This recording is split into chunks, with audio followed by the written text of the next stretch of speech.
Hello दोस्तों, आपका हमारे यूट्यूब चैनल हंगामा ऑफ साइंस में स्वागत है। आज हम आपके लिए लेकर आए हैं रोजगार कौशल के विकल्पीय प्रश्न जो प्रति परीक्षा में पूछे जाते हैं। चलिए तो आज का टॉपिक शुरू करते हैं। आप वीडियो के अंत तक बने रहिएगा और हमारे आने वाले नई वीडियो का इंतज़ार कीजिए। चलिए तो हम अब क्वेश्चन शुरू करते हैं। चलिए तो पहला प्रश्न है, निम्नलिखित में से कौन सा संचार का प्रक्रिया चक्र के भीतर संचार का तन नहीं है? तो पहला ए चैनल, बी रास्ते, सी प्रेषक, डी समय। तो चलिए इसका राइट आंसर कि कौन सा तन नहीं है, तो इसका राइट आंसर है समय।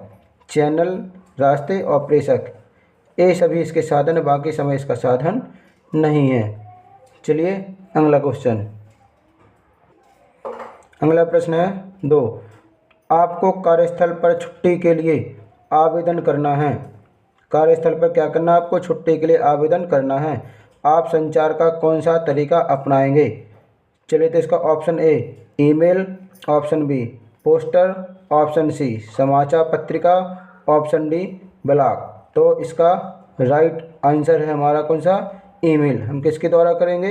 ईमेल के द्वारा पत्र देंगे।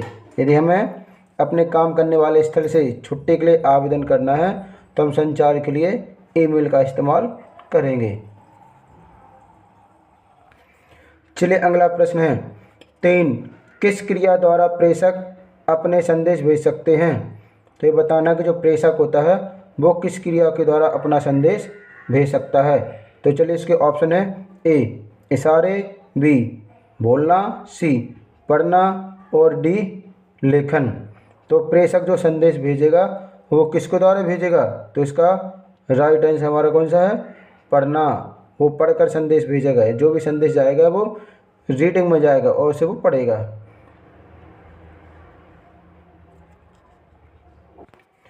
चलिए अगला प्रश्न है, निम्नलिखित में से कौन सा मौखिक संचार का एक उदाहरण है? तो हमें बताना दोस्तों कि मौखिक संचार का उदाहरण कौन सा है।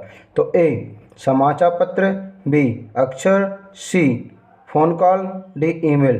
तो चलिए इसका राइट आंसर है फ़ोन कॉल। किसके द्वारा क्या करे? वो मौखिक संचार का एक उदाहरण होगा फ़ोन कॉल। फ़ोन कॉल के द्वारा वो सूचना देगा। चलिए अगला क्वेश्चन। प्रश्न है, मौखिक संचार के लिए हमें किस प्रकार के शब्दों का उपयोग करना चाहिए? मौखिक संचार होता है जब हम आमने सामने बात करते हैं तो हमारा मौखिक संचार होता है। तो उसके लिए हमें किस प्रकार के शब्दों का उपयोग करना चाहिए? ऑप्शन ए संक्षिप्त शब्द, ऑप्शन बी सरल, ऑप्शन सी तकनीकी, ऑप्शन डी शब्दजाल। चलिए तो इसका राइट आंसर हमारा कौन सा है? सरल। हमें किस भाषा का उपयोग करना चाहिए? सरल भाषा का उपयोग करना चाहिए। यदि हम सामने वाले से सरल भाषा में उपयोग करेंगे तो सामने वाला हमारी भाषा को अच्छे से समझेगा और उसकी अभिव्यक्ति भी करेगा। चलिए अगला प्रश्न है। अगला प्रश्न है, इनमें से कौन सा सकारात्मक अच्छा चेहरे का भाव है? तो हमें बताना है जब हम बात करते हैं तो जो सकारात्मक चेहरे का भाव होता है वो सबसे अच्छा कौन सा है? तो ए ध्यान केंद्रित करते समय भौहें सिकोड़ना, दूसरा होता है आँख से संपर्क बनाए रखना, सी है लगातार मुस्कुराते रहना, डी अपनी आंखें ऊपर उठाना। तो जब हम आमने सामने बात करते हैं तो जो हमें सामने वाला है उससे हम चाहते हैं कि आंखों से संपर्क बनाए रखें। मतलब जो सामने वाला व्यक्ति बोल रहा है तो उसे हम आंखों से संपर्क करते हैं कि सामने वाला व्यक्ति क्या हमें बताने की कोशिश कर रहा है। तो चलिए इसका राइट आंसर हमारा बी क्या करना? आँख से संपर्क बनाकर रखना है। जब भी हम पढ़ते हैं यदि पढ़ाने वाले की का हमें चेहरा ना देखे तो हमें कोई बात अच्छे से समझ में नहीं आती है। चलिए अगला प्रश्न। प्रश्न 7वां है कि सीधी खड़ी शारीरिक मुद्रा क्या संदेश देती या दिखाती है? सीधी खड़ी शारीरिक मुद्रा का बताना है कि वो संदेश कैसा देती है। तो ऑप्शन ए करना है, ऑप्शन बी व्यावसायिकता, ऑप्शन सी आत्मविश्वास, ऑप्शन डी विनम्रता। तो जब हम सीधे खड़े होते हैं, एकदम शांति से खड़े होते हैं तो वो हमारा मतलब हमें दर्शाता है कि हमारा आत्मविश्वास मजबूत है। हमारा आत्मविश्वास कैसा है? मजबूत है। जब भी कोई नए व्यक्ति को आप मंच पे खड़े करो तो क्या होता है, उसके हाथ पांव कांपने लगते हैं, उसकी आवाज़ भी लड़खड़ाने लगती है। यदि वो सीधा खड़ा है इसका मतलब है कि उसका आत्मविश्वास मजबूत है। तो इसका राइट आंसर है सी। अगला प्रश्न है, इनमें से कौन सा कार्यस्थल पर उपयुक्त गैर मौखिक संचार नहीं है? जो कार्यस्थल पर है वो गैर मौखिक संचार नहीं है। ए, बात करते समय हाथ जेब में रखना। बी, मध्यम गति से बात करना। सीधे बैठना। और डी, सुनने के लिए सिर को थोड़ा झुकाना। चलिए, तो इसका जो है मौखिक संचार का उदाहरण नहीं है, तो वो है इसका राइट आंसर है कौन सा? इसका बात करते समय। इसका राइट आंसर है बात करते समय हाथ जेब में रखना। ये गैर मौखिक संचार नहीं है। चलिए, बाकी सब सही है। चलिए, तो अगला क्वेश्चन है, अगला प्रश्न है कि संचार के बारे में निम्नलिखित कौन सा कथन सत्य है? तो संचार के बारे में बताना है कि कौन सा कथन सत्य है। ए, हमारा 50% संचार अशाब्दिक होता है। बी, 20% संचार शरीर की गतिविधियों, चेहरे, भाव आदि का उपयोग करके किया जाता है। सी, 5% संचार आवाज़, स्वर, विराम आदि का उपयोग करके किया जाता है। डी, 7% संचार शब्दों का उपयोग करके किया जाता है। तो चलिए, इसका राइट आंसर हमारा कौन सा है? डी, 7% संचार शब्दों का उपयोग करके किया जाता है। तो हम क्या करते हैं, ज़्यादातर बात करते टाइम जैसे हम बात करते हैं वैसे ही हम शब्दों के साथ अपने शरीर के हाव भाव संचार का उपयोग करते हैं। चलिए, अगला प्रश्न है, इनमें से कौन सा सकारात्मक फीडबैक का उदाहरण है? तो हमें बताना कौन सा सकारात्मक फीडबैक का उदाहरण है। तो ऑप्शन ए, बहुत बढ़िया, आपके काम में सुधार हुआ। बी, मैंने परियोजना के प्रति आपका समर्पण देखा है। सी, आप हमेशा यह काम गलत तरीके से करते हैं। डी, उपरोक्त सभी। तो इसका राइट आंसर है बी। बी है कि मैंने परियोजना के प्रति आपका समर्पण देखा है। मतलब जो आप काम कर रहे थे वो आप बहुत ही लगन से काम कर रहे थे, ये हमने आपका समर्पण देखा है। तो इसका राइट आंसर है बी। चल, अगला प्रश्न है 11वां, इनमें से कौन सा नकारात्मक फीडबैक का उदाहरण है? तो हमें बताना जो नकारात्मक होता है, नेगेटिव फीडबैक है, वो क्या है? तो ए, मुझे आपको यह बताने में दुख हो रहा है लेकिन आपकी चित्रकारी का कौशल बहुत खराब है। बी, आप निश्चित रूप से अपने ड्राइंग में सुधार कर सकते हैं। ए, अच्छे चित्र हैं लेकिन आप इसे और बेहतर कर सकते हैं। डी, उपरोक्त में से कोई नहीं। चलिए, तो इसका राइट आंसर है ए, आपको यह बताने में बहुत दुख हो रहा है लेकिन आपकी चित्रकारी का कौशल बहुत खराब है। यदि हम किसी बच्चे ने लिख के लाया है और हम डायरेक्ट उससे कह देंगे आपने तो बहुत गलत लिखा है, तो बच्चे का मानसिक संतुलन बिगड़ जाएगा। मतलब बच्चे जो पढ़ना चाह रहे थे उसके पढ़ने का मन गिर जाएगा। इसलिए हमें कभी भी किसी बच्चे के प्रति नेगेटिव फीडबैक नहीं देना है। चलिए, अगला प्रश्न है, निम्नलिखित में से कौन से अच्छे फीडबैक का प्रभावी घटक है? तो इनमें से बताना जो अच्छे फीडबैक का प्रभावी घटक है। तो चलिए, ए, विस्तृत एवं समय लेने वाला। बी, अप्रत्यक्ष। सी, विशिष्ट। और डी, राय आधारित। तो चलिए, इसका हमारा राइट आंसर है विशिष्ट। यानी कैसा होना चाहिए? प्रभावी अच्छे फीडबैक का होना चाहिए, विशिष्ट होना चाहिए ताकि सामने वाले को अच्छा लगे। चलिए, अगला प्रश्न है, इनमें से कौन सी एक सामान्य संचार बाधा नहीं है? जो प्रश्न 13 में विकल्प दिए गए हैं, 4 में से बताना है कौन सी एक सामान्य संचार का बाधा नहीं है। ए, भाषा बाधा। बी, पारस्परिक बाधा।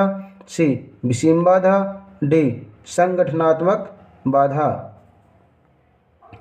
चलिए, तो इसका राइट आंसर हमारा विषम बाधा। कौन सा विषम बाधा? तो संचार की बाधा नहीं है। तो भाषा बाधा, ये सभी बाधा है लेकिन विषम बाधा नहीं है। चलिए, अगला प्रश्न हमारा निम्नलिखित में से किसमें रेखांकित शब्द विशेषण हैं? तो हमें बताना किसमें से रेखांकित शब्द विशेषण हैं। ए, राधा ने लाल पोशाक पहनी है। बी, मैं फ्रेंच बोल सकता हूँ। C, the girl on the train best seller. D, Abdul तेजी से तैर सकता है।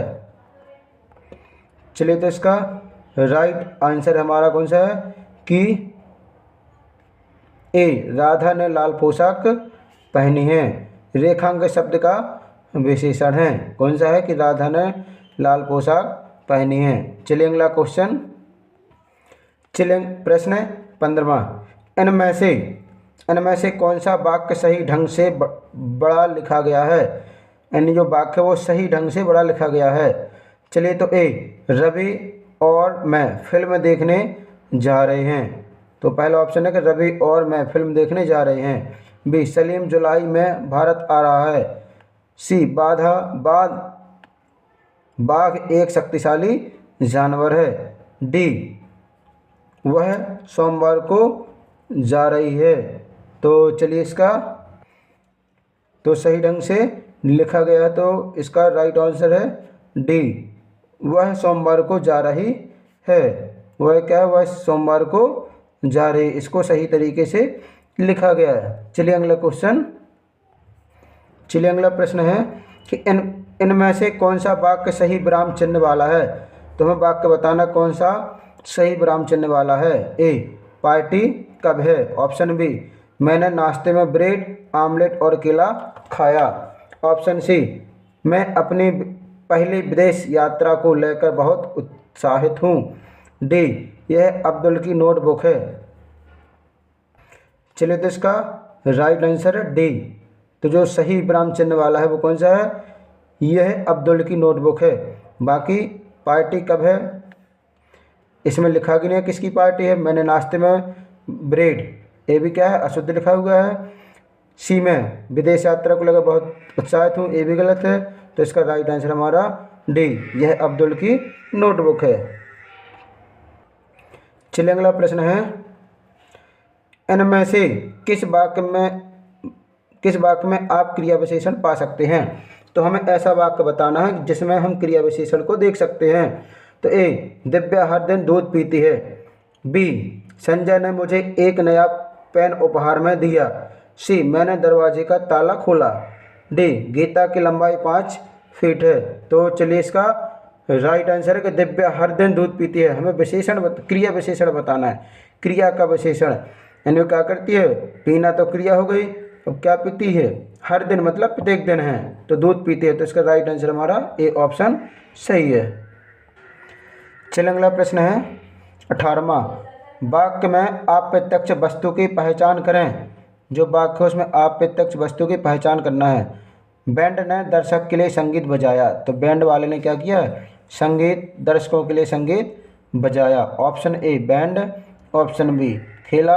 ऑप्शन सी, संगीत। ऑप्शन डी, दर्शक। तो चलिए, इसका राइट आंसर है डी, आप प्रत्यक्ष वस्तु है वो क्या है? दर्शक है। किसके लिए बजाया? दर्शक के लिए। जो आप प्रत्यक्ष वस्तु है वो दर्शक है। चलिए अगला प्रश्न। तो अगला प्रश्न हमारा, इनमें से कौन सा आज्ञा सूचक वाक्य है? तो 19वां की आज्ञा सूचक वाक्य कौन सा है? ए, पंखा बंद करें। बी, शीला बाजार गई। सी, मेरे पेन के रंग कहाँ हैं। डी, अरे नहीं, मेरी फ्लाइट छूट गई। तो इसका राइट आंसर है ए, कौन सा है? ए, पंखा बंद करें। तो यह आज्ञा सूचक वाक्य है। चलिए अगला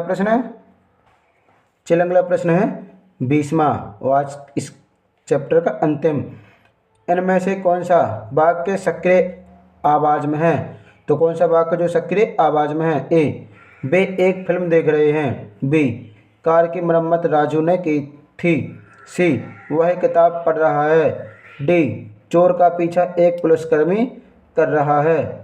तो चलिए, इसका राइट आंसर है सी, ऑप्शन सी, वह किताब पढ़ रहा है। तो इसका राइट आंसर है, यानी सक्रिय आवाज़ में बताया गया है। चलिए, तो आपको वीडियो कैसा लगा तो आप हमें कमेंट्स करके बताइएगा। वीडियो दूसरे तक शेयर कीजिए। साथ ही आप हमारे चैनल पर बने रहें जिससे आने वाले नवीनतम क्वेश्चन आंसर की आपको जानकारी दी जाएगी। चलिए वीडियो को रखते हैं। Thanks for watching this video.